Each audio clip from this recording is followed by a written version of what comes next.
बिस्मिल्लाहिर्रहमानिर्रहीम। अस्सलाम वालेकुम स्टूडेंट्स, उम्मीद करती हूँ कि आप सब खैरियत से होंगे।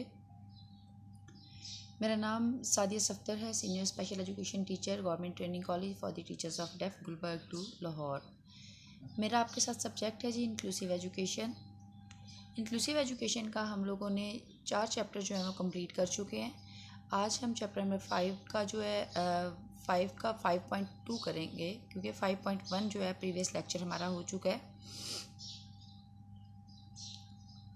चैप्टर नंबर 5 है हमारे पास effective instructions for students with special needs. Topic है हमारा 5.2 components of effective instructions. Components में हम 4 कंपोनेंट्स को डिस्कस करेंगे। इसमें 5.2.1 है planning instruction, 5.2.2 managing instructions, 5.2.3 delivering instructions, 5.2.4 evaluating instructions. अगर हम आउटलाइन के अकॉर्डिंग देखें तो ये जो कंपोनेंट्स हैं ये इसकी 5.2 की सब हेडिंग्स जो हैं ये चारों हैं। चारों को मैंने डिटेल में इस लेक्चर में जो है ना वो डिस्कस कर दिया है। आते हैं इंट्रोडक्शन की तरफ। Teaching is a systematic presentation of content assumed necessary for mastery within the general area of knowledge. Instruction is a general term that means providing knowledge in the systematic way. Instruction की बात करनी है हमने, वो कहते हैं कि instruction जो है वो एक सिस्टमेटिक वे में एक नॉलेज प्रोवाइड करने की एक टर्म है, एक जनरल टर्म है। देखिए, इंस्ट्रक्शंस एक ऐसी चीज़ है जो जब तक हम क्लास में स्टूडेंट को इंस्ट्रक्शंस देते हैं और वो उसके अकॉर्डिंग उसको चलाते हैं। फॉर एग्ज़ाम्पल हमने कोई एक्टिविटी करवानी है तो हम उसको पहले इंस्ट्रक्शंस देंगे कि ये ऐसे ऐसे करना है, आपने इसको ऐसे कटिंग करनी है, इसको आपने ऐसे जोड़ना है, यहाँ पे आपने पेस्टिंग करनी है, आपने सीज़र को ऐसे पकड़ना है। अगर आप ड्राइंग का काम करवा रहे हैं तो पहले उनको बता दें कि ये कलर्स आपने ऐसे रखने हैं, कलर्स गिराने नहीं हैं, कलर्स गंदे नहीं करने, ये ना हो कि आप सारे कलर्स को ख़राब कर दें। ये सारी इंस्ट्रक्शंस के बाद जब हम उनको एक्टिविटी करवाते हैं तो उनको समझ होती है कि हमने ऐसे ऐसे करना है। और अगर हम इसको टीचर्स के अकॉर्डिंग करें, टीचर्स के हवाले से इसको हम लें तो उसमें ये है कि टीचर जब अपना लेसन प्लान करती है तो उसमें उसने देखना है कि हमने कैसे प्लान करना है, कैसे हमने उसको क्लास में मैनेज करना है, कैसे हमने क्लास में जाके उसको डिलीवर करना है, और एंड पे हमने उसको एवेलुएट कैसे करना है, हमने कौन से ऑब्जेक्टिव्स बनाने हैं, हमने कैसे एम्स बनाने हैं। तो ये सारी चीज़ें हमारी आती हैं इंस्ट्रक्शंस में।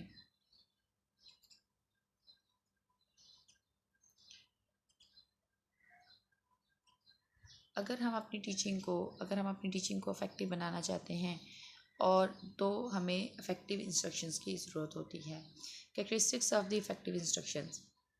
The characteristics of effective instructions can be represented in 4 groups: planning instructions, managing instructions, delivering instructions, evaluating instructions. All teachers plan, manage, deliver and evaluate their instructions whether they are working with students who are gifted, students with disabilities or students without special needs. कोई भी class हो, आपकी special education की class है, आपकी general education की class है, या आप बड़े गिफ्टेड बच्चों को पढ़ा रहे हैं, कोई भी क्लास है, आपके पास कोई भी स्टूडेंट्स हैं, उनको टीच करने से पहले आप जो है इसको अपनी इंस्ट्रक्शंस को, अपनी इफ़ेक्टिव इंस्ट्रक्शंस को 4 ग्रुप्स में आप प्रेजेंट करते हो। सबसे पहले आप प्लान करते हो आपने क्या पढ़ाना है, आप एम करते हो, आप उसमें ऑब्जेक्टिव्स अपने चूज़ करते हो, आप एक फ्रेमवर्क बनाते हो कि आपने कैसे पढ़ाना है, क्या पढ़ाना है और किसे पढ़ाना है। आप वे कौन सा यूज़ करोगे, आप पूरी प्लानिंग होती है आपकी स्टार्ट से लेके एंड तक। देखें, जब हम फॉर एग्ज़ाम्पल कि हम एक कोई डिश पकाते हैं, कुछ भी आप कुकिंग करना चाह रहे हो, कोई भी चीज़ आप पकाना चाह रहे हो, तो उसके लिए क्या चाहिए आपको, आप सबसे पहले प्लानिंग करते हो कि इसके लिए हमें मटेरियल कौन कौन सा चाहिए, इसमें कौन सी वेजिटेबल्स डालेंगे, इसमें कौन से मसाला जात डालेंगे, इसके लिए हमें चूल्हा चाहिए, इसके लिए हमें पतीली चाहिए। यानी कि वो जो पूरा प्लानिंग होती है ना, और उसके बाद इवन कि हम ये भी उस वक़्त प्लान कर रहे होते हैं कि हमने इसको प्रेजेंट कैसे करना है, हमने किस बर्तन में निकालना है, हमने किसके सामने प्रेजेंट करना है और कैसे प्रेजेंट करना है, हमने उसकी डेकोरेशन कैसे करनी है, हमने उसको ऊपर से गार्निशिंग कैसे करनी है। ये सारी चीज़ें हम पहले प्लान करते हैं। इसी तरह अगर हम लेसन प्लान बनाते हैं तो हमने जब प्लान करना है कि ये लेसन है, इसको हमने प्लान करना है कि ये हमने प्लान कर लिया, तो हमें उसमें हर चीज़ को रखना है। प्लानिंग में हर चीज़ आपकी आ जाती है। प्लानिंग में आपके एम से लेके आपकी वैल्यूएशन तक हर चीज़ आती है। आपने पहले से ये प्लान किया होता है कि ये मैंने ये है, उसमें से ऑब्जेक्टिव्स मैंने ये लिए, मेरे जर्नल ऑब्जेक्टिव्स ये हैं, मेरे स्पेसिफिक ऑब्जेक्टिव्स ये हैं। अब उन ऑब्जेक्टिव्स को अचीव करने के लिए हमने फ्रेमवर्क बनाया, हमने इम्प्लीमेंटेशन की, हमने उस पर उसको मैनेज किया, उसको हमने डिलीवर किया क्लास में कि कैसे करना है, कौन से हमने मटेरियल यूज़ करना है, किस तरह हमने स्टूडेंट्स को टीच करना है, हमने उनको वो अपने ऑब्जेक्टिव्स को अचीव करने के लिए कौन कौन से हमने उस पर मेथड अप्लाई करने हैं, टीचिंग मेथड कौन सा लेंगे। ये सारी चीज़ें आपने अपने पहले से प्लान कर लेनी है। और उसके बाद एंड पे हमने ये भी इस प्लानिंग में होता है कि हमने एवेलुएट कैसे करना है। ये तो प्लानिंग तो देखिए ना, एक ऐसी चीज़ है कि जो हमारी एक एंड तक जाती है कि हम ऐसे ऐसे करेंगे। तो बात की बात है कि हमने उसमें से हमारे कितने ऑब्जेक्टिव्स अचीव हुए हैं, कितने नहीं हुए, लेकिन प्लान तो हमने एक दफ़ा ज़ीरो से लेके एंड तक कंप्लीट बना लेते हैं।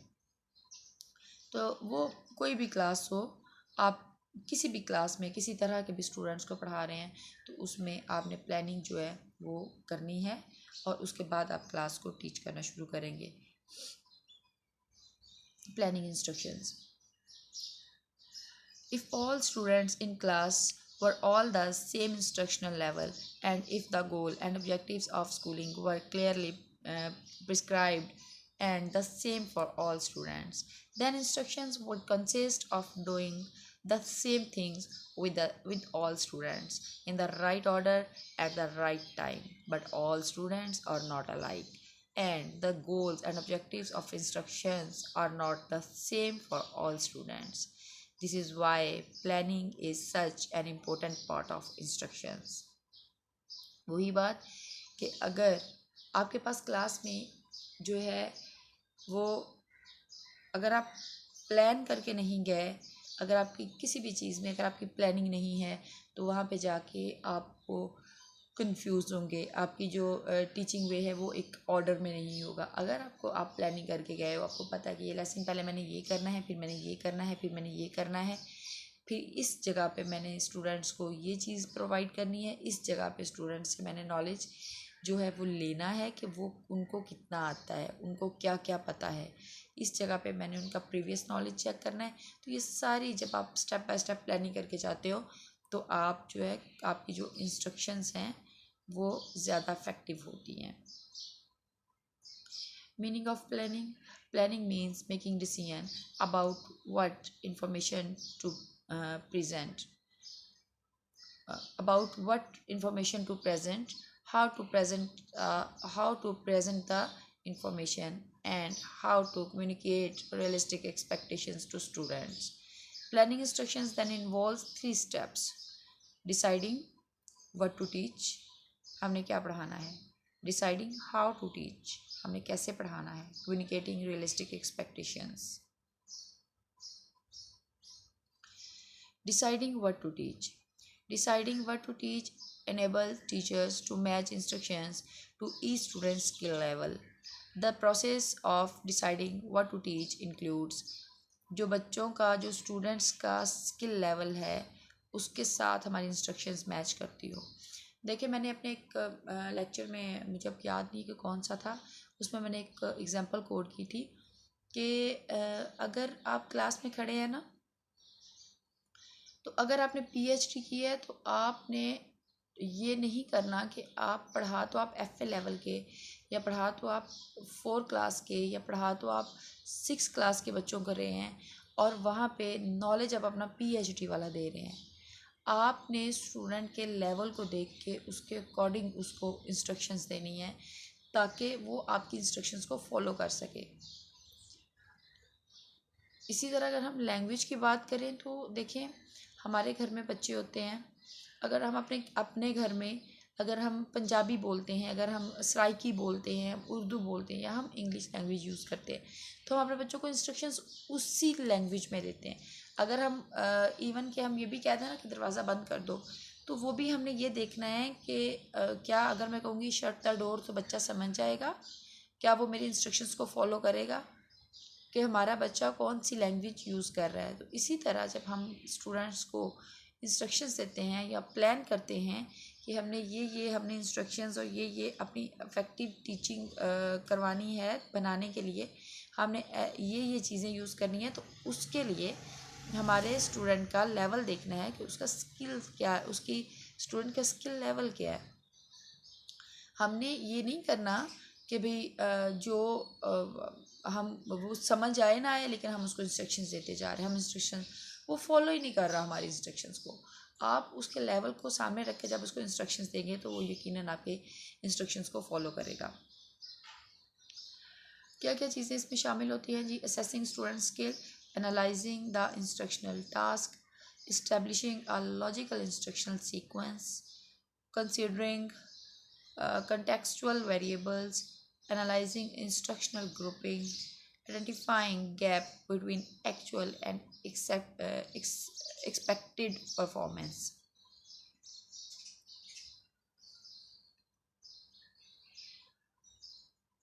Assessing student skills, उनको थोड़ा सा डिटेल में हम कर लेते हैं, जिनको हमने देखा था इंस्ट्रक्शंस में क्या क्या चीज़ें शामिल होती हैं। In making decision about what to teach, educators have to assess their student skill level. They have to identify which skill students have and which skill they don't have. जो एजुकेटर है उसको देखना है, उसको यकीनन देखना चाहिए कि उसके स्टूडेंट के पास कौन सी स्किल है और कौन सी स्किल नहीं है। इस चीज़ को जब आप आइडेंटिफाई कर लेंगे कि अगर एक स्टूडेंट का लेवल ही नहीं है कि मैं उसको थ्रस्टिक रो पढ़ाऊँ, अभी वो उसको रीडिंग नहीं आती, या अभी वो उसको समझ नहीं रहा, या तो अभी उसको उसका कॉन्सेप्ट नहीं है, तो मैं उसको थ्रस्टिक रो पढ़ाती जाऊँ नहीं। पहले मैं देखूँगी कि वो किस लेवल पे है, मैंने पहले उसको उस लेवल पे आना है, उसको उस लेवल पे जाके उसको मैं देखूँगी कि उसके पास कौन कौन सी स्किल्स हैं। अगर स्टूडेंट की स्किल लेवल पे आप पहुंच जाते हो तो वो आपके साथ साथ चलना शुरू हो जाता है। Analysing the instructional task, task analysis consists of breaking down a complex task into its component part. For example, to solve the problems 105 multiply 3, a student must understand numerals, know the meaning of the multiplication sign, and have a basic understanding of both place values and multiplication. वही बात कि अगर आप student को उसका level समझ जाते हो तो उसके अकॉर्डिंग आप इंस्ट्रक्शनल टास्क दोगे। अगर वो डिफ़िकल्ट होगा तो वो, अगर वो उस लेवल स्टूडेंट का वो है कि वो उसको कर सकता है डिफ़िकल्ट को, तो वो उसको करना आसान होगा। अगर अगर वो डिफ़िकल्ट लेवल, अगर उसका लेवल ऐसा होगा कि वो डिफ़िकल्ट को ईज़िली सॉल्व कर सकता है तो वो कर लेगा। अगर लेकिन उसका लेवल नहीं है तो वो उसको सॉल्व नहीं कर पाएगा। तो उसको कोई भी इंस्ट्रक्शनल टास्क जो देते हैं वो भी उसके स्किल लेवल के अकॉर्डिंग देते हैं।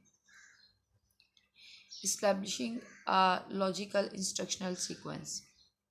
Task analysis help teachers plan a logical sequence of the instruction. Students are more likely to learn if teachers present material in the clear logical sequence. When planning what to teach, teacher must understand that the acquisition of new skills depend on the learning of lower level skills. Next है इसका जी, considering contextual variables. Contextual variables also play a part of deciding what to teach. Relevant contextual variables may include where instructions will take place, how long the lessons will be, and who will be in the room during instruction. Analyzing instructional grouping. In planning what to teach, effective teacher considered the instructional grouping that work best in their classroom. जब आप group बनाते हैं ना तो उसको भी आपने देखना है कि ग्रुप भी इस हिसाब से बनाने हैं कि ऐसा नहीं करना कि सेम लेवल के स्टूडेंट्स को सेम ग्रुप में शामिल कर दिया जाए। उसमें भी इस तरह तो ये होगा ना कि अगर फॉर एग्जांपल कि एक बच्चा है वो 2 मिनट में अपना एक्टिविटी कंप्लीट कर रहा है, एक बच्चा है वो 5 मिनट में करते हैं, एक 10, अब 10 को सबसे ही अलग करते हैं आप। उससे ये होगा कि जो पहला ग्रुप है जो बार बार अच्छा काम कर रहा है, ये बार बार काम करके आपको दिखा रहा है, उसका वो बाकी जो स्टूडेंट्स हैं वो बिल्कुल ही ना वो हो जाएंगे कि यही करते हैं अच्छा काम। तो इस चीज़ को भी थोड़ा सा नज़र में रखना होता है। Identifying gap in actual and expected, कुछ चीज़ें ऐसी होती हैं जो आप तो कर लेते हैं कि ये ऐसी होंगी, लेकिन वो ऐसी नहीं होती। एक्चुअल कुछ और होता है, रियलिटी कुछ और होती है, और आपकी एक्सपेक्टेशंस कुछ और होती हैं। Expected performance, teacher must identify any gap that exists between the student actual level and performance and the expected level of the performance. By recognizing the difference between actual performance and expected performance, teachers are able to keep instructional goal and objective realistic, neither too low nor too high. Deciding how to teach, पहले हमने बात की थी कि हमने पढ़ाना क्या है, अब हम बात करते हैं कि हमने कैसे पढ़ाना है।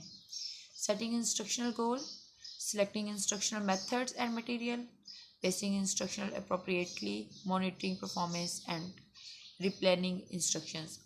इन चारों पॉइंट्स को हम नेक्स्ट हम करते हैं, इसको डिटेल में थोड़ा करते हैं।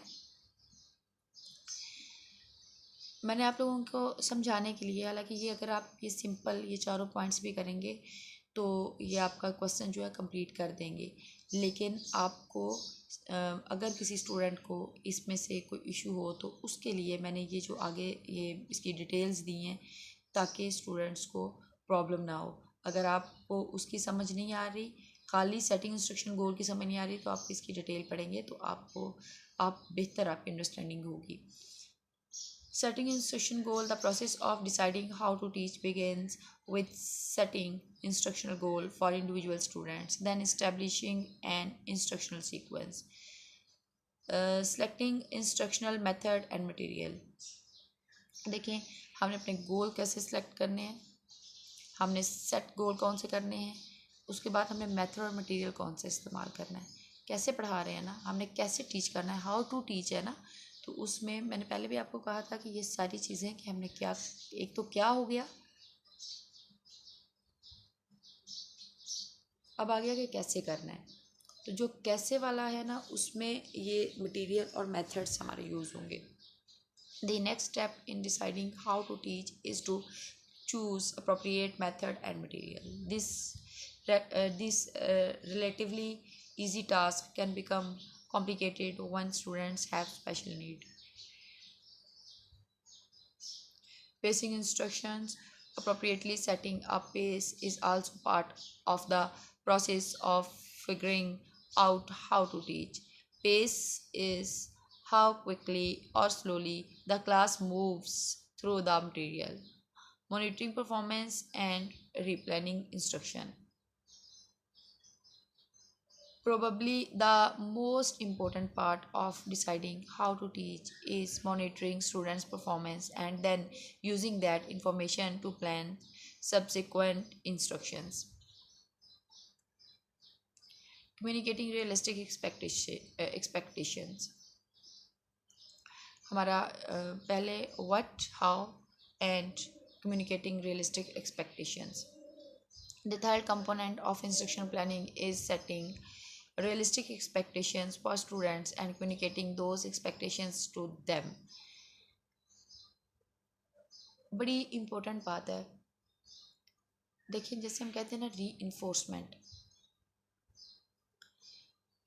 रीइंफोर्स करने से क्या होता है कि क्या वो एक कैंडी से या किसी स्टार से स्टूडेंट का पेट भर जाता है? नहीं, रीइंफोर्समेंट से उसको उसके जो है ना अंदर से एक खुशी होती है कि मैंने ये काम किया है। अगर आप छोटा सा बच्चा तो अगर वो कोई एक्टिविटी करता है ना, इवन कि वो स्माइल भी देता है ना, तो आप उसको आगे से स्माइल देंगे ना तो आप देखिएगा कि उसके आँखों में उसके चेहरे पे चमक आ जाती है। जो आपका डेढ़ साल का बच्चा आप देखें, जब वो कुछ छोटा मोटा कुछ परफॉर्म करता है, इवन कि कोई शरारत भी करता है, तो उसकी कोशिश होती है कि मुझे देखे और सब मुझे उसकी तारीफ़ मिले। तो ये जो एक्सपेक्टेशंस है ना, इसको अगर हम कम्युनिकेट करेंगे ना, तो स्टूडेंट्स के खुद ही दिल में ये आएगा कि भाई मेरी टीचर मुझसे ये चाहती है। लेकिन इस लेवल पे आने के लिए आपको स्टूडेंट के साथ रैपो डेवलप करनी होती है। उसको इतना इत्मीनान होता है कि वो टीचर को समझ सके। जब वो अपने उस्ताद को, अपने टीचर को, अपने एजुकेटर को समझ आता है, स्टूडेंट समझ आता है और टीचर्स भी समझ जाते हैं, तो आपकी एक ऐसी रैपो डेवलप हो जाती है कि स्टूडेंट्स, आप यकीन करें कि ये जो डेफ स्टूडेंट्स हैं, जो हमारी HI की क्लास होती है, हमारी MRC की क्लास होती है, वो आपके मूड्स को समझते हैं, वो आपके फेशियल एक्सप्रेशंस को समझते हैं। आप मतलब अगर आपको गुस्सा है ना थोड़ा सा, तो आप उनको शो करवाना चाह रहे हैं, तो आपके फेशियल एक्सप्रेशन से उनको समझ आ जाती है कि अभी टीचर का मूड कैसा है। तो जो इन चीज़ों को समझते हैं, क्या वो आपके एक्सपेक्टेशंस को जो आपने स्टूडेंट्स के साथ लगाई हैं उनको नहीं समझेंगे? वो यकीनन समझते हैं और वो उसको फॉलो भी करते हैं। When teachers don't expect much from their students, they are shortchanging them. If they have the skills to do so, students will over time learn to perform at the level of expectations that teachers hold for them. Good and Brophy ने 1984 में ये कहा था, when those expectations are realistically high, students succeed. When they are unrealistically low, students fail. Next हमारी heading है जी 5.2.2 managing instructions. Instructional management is the process of empowering all educational resources to achieve learning objectives. Operational instruction management is the implementation of management functions on learning components, namely students, teachers, goal, material, methods, tools and evaluations. सारी चीज़ों को manage करना, जो आपने चीज़ें बना ली हैं, आपने प्लान कर लिया है, उसको मैनेज करना। आपने देखना है कि आपने उस प्लान को मैनेज कैसे करना है।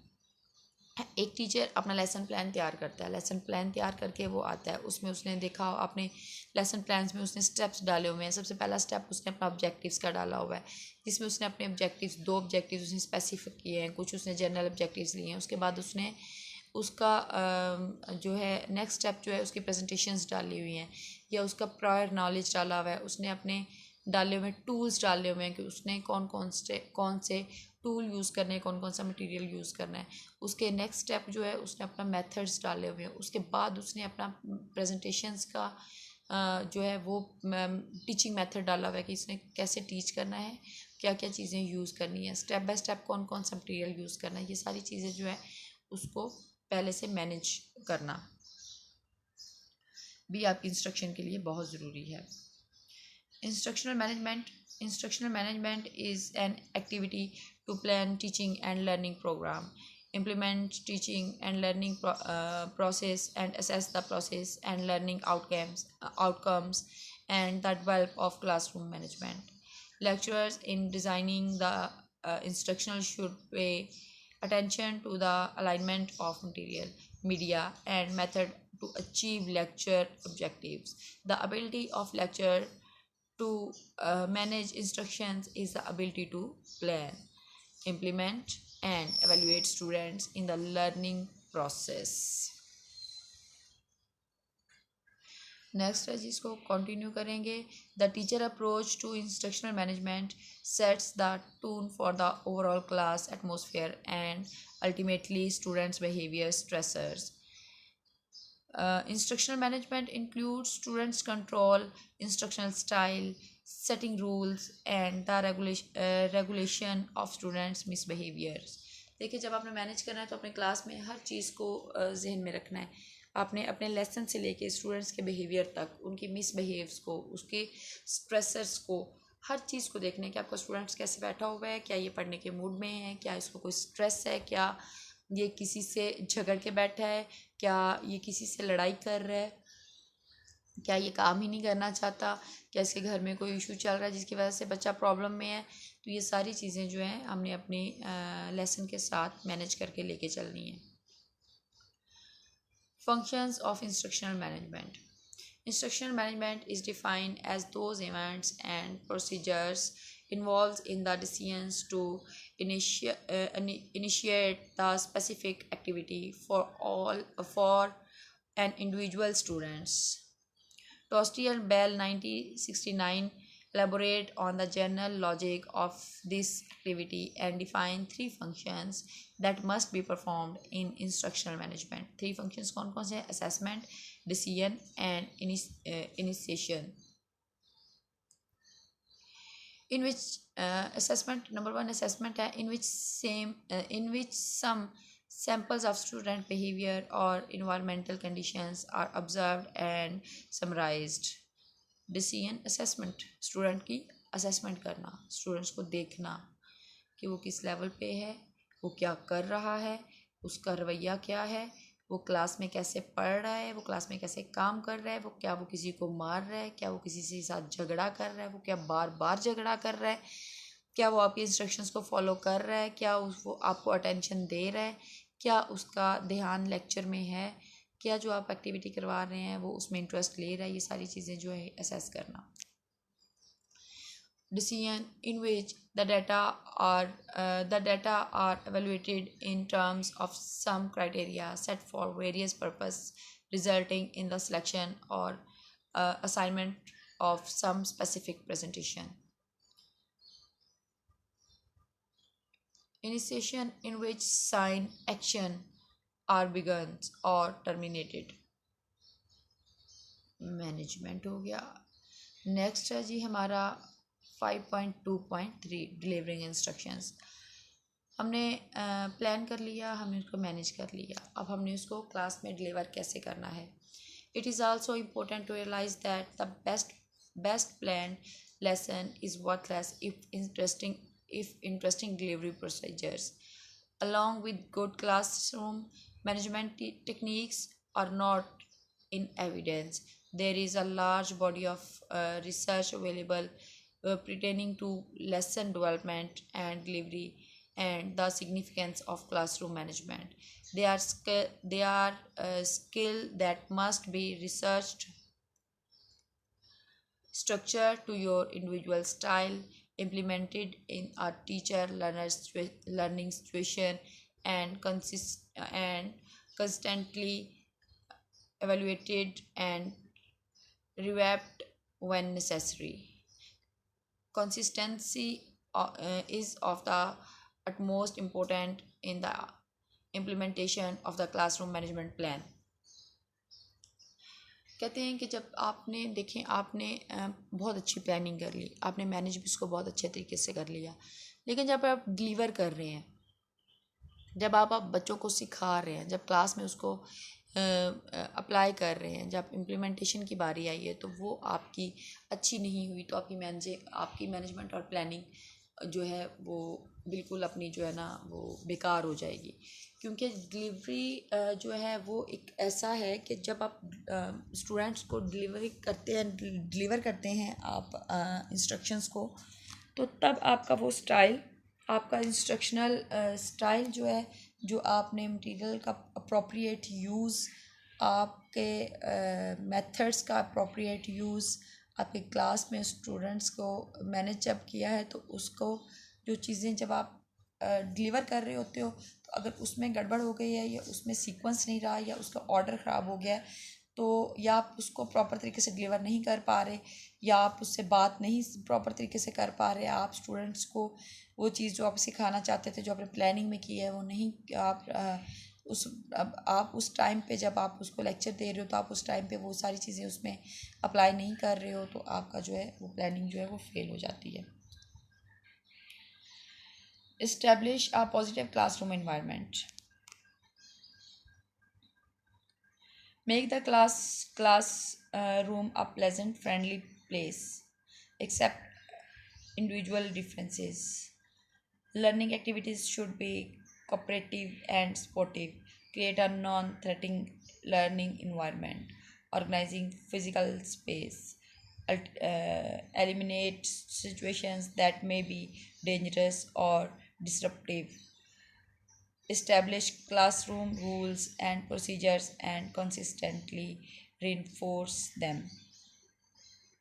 कि जो आपका क्लासरूम का इन्वायरमेंट है वो बहुत बहुत जो है वो मैटर करता है कि आप जब आप उनसे जब आपने अपना लेसन डिलीवर करना है तो उसके लिए जितना इन्वायरमेंट आपका फ्रेंडली होगा, जितना प्लेजेंट होगा, उतने ही आप तरीके से उसको अच्छे तरीके से आप उसको अपने लेसन को डिलीवर कर सकते हैं. Begin lessons by giving clear instructions. State desired quality of work. Have students paraphrase directions. Ensure that everyone is paying attention. Ensure that all distractions have been removed. Described expectations, activities, and evaluation procedures. Start with a highly motivated activity. Build lesson upon prior students' knowledge. Maintain students' attention. Use random selections as calling upon students. Vary who you call on and how you call on them. Ask questions before calling on the student. On a student, wait at least 5 seconds for a response. Be animated, show enthusiasm and interest. Reinforce student efforts with praise. Vary instructions method. Provide work to appropriate difficulties. Student की attention जब तक आपके lesson पे होगी तब तक आपका lesson जो है बहुत अच्छे तरीके से प्रेजेंट होगा. लेकिन अगर आप स्टूडेंट की अटेंशन को नहीं कर सकते और अगर आप वो डिस्ट्रैक्ट होगा और अगर आप उसका मूड नहीं होगा पढ़ने का, अगर वो अटेंशन नहीं देगा तो आपका जो लेक्चर है या आपका जो लेसन है इतना अच्छा जो है वो डिलीवर भी नहीं होगा और उसके ऑब्जेक्टिव्स भी आप अचीव नहीं कर सकते. Use appropriate pacing. Beware of your teaching tempo. Watch the cues that children are becoming confused, bored, or restless. Sometimes lessons have to be shortened. Provide suitable seat work. Seat work should be diagnostic and descriptive. Develop procedures for seeking assistance. Have a help signal. Develop procedures for what to do when finished. Move around to monitor seat work. Vary methods of practice.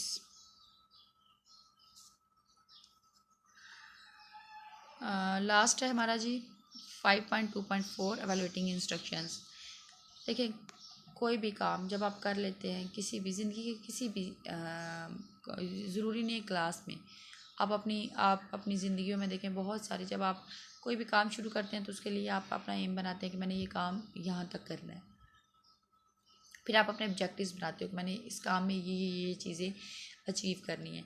फिर उसका method बनाते हो, उसको manage करते हो, उसको करना शुरू कर देते हो, करते जाते हो. जब आप कंप्लीट काम कर लेते हो तो फिर आप एवेलुएट करते हो. किसी भी ज़िंदगी के किसी भी फैसले में, ज़िंदगी के किसी भी काम में आप एवेलुएशन आपकी आती है. एवेलुएट आप ये करते हो कि ये काम किस हद तक मैंने सही किया, किस हद तक मैंने ख़राब किया. इसी तरह जब आप क्लास में भी पढ़ाते हो तो आपकी एवेलुएशन जो है वो बहुत इंपॉर्टेंट है. एवेलुएशन जो है वो आपकी प्लानिंग से लेके आपकी एंड तक, जब आप हो सकता है कि आपकी प्लानिंग में कोई इशू हो तो आपकी एवेलुएशन जो है वहाँ पे आपकी मैनेजिंग में इशू आ रहा है, आपकी लेक्चर डिलीवरी में इशू आ रहा है.